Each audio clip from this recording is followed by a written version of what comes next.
இலைஹி 5 லட்சம் ஹதீஸ கற்று 480 பதிவு செஞ்சவங்க 4 ஹதீஸ் போதுங்கிறாங்க.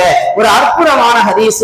ஒவ்வொரு ஜும்மாலையும் அடியன கூட அல்லாஹ் அதிகமான பேச்சுக்களின் ஆரம்பத்துல அந்த ஹதீஸை ஓத வச்சிருக்கிறான். இன்னல்லாஹ யஅமுரு பில் அத்லி வல் இன்னமல் அஅமாலு பின்னிய்யாத்.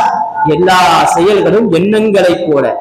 உள்ளத்துல எதை நினைக்கிறையோ அதுதான் நடக்கும். நல்லது நினைச்சா நல்லது நடக்கும், தீயது நினைச்சா தீயது நடக்கும். வினை விதைத்தவன் அறுப்பான் சொல்றது மாதிரி நம்முடைய எண்ணம் தான் வாழ்வுங்கிற அந்த ஹதீஸ்.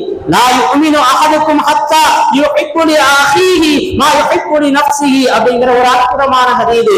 தன் சகோதரர் தனக்கு விரும்புவதையே தன் சகோதரனுக்கு விரும்பும் வரை நீ உண்மையான முஃமினாக முடியாது. எனக்கு என்ன பிடிக்குமோ அதைத்தான் என் சகோதரனுக்கு விரும்பணும் என்ற ஒரு அற்புத கருத்தை பொருந்த ஹதீஸ். நான் என் கண்ணை குச்சிக்கிற விரும்புவனா, நான் என்னையே கொலை செஞ்சுக்கிற விரும்புவனா, நான் என்னையே அழித்துக் கொள்வதற்கு விரும்புவனா? விரும்ப மாட்டேன்.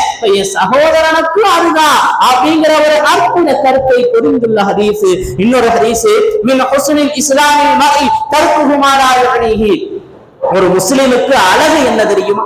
ஒரு முஸ்லிமினுடைய அலங்காரம் என்ன தெரியுமா? ரசூலுல்லாஹி ஸல்லல்லாஹு அலைஹி வஸல்லம் சொல்லி காட்டி இருக்கிறாங்க. தேவையில்லாத விஷயத்தை விட்டுறது.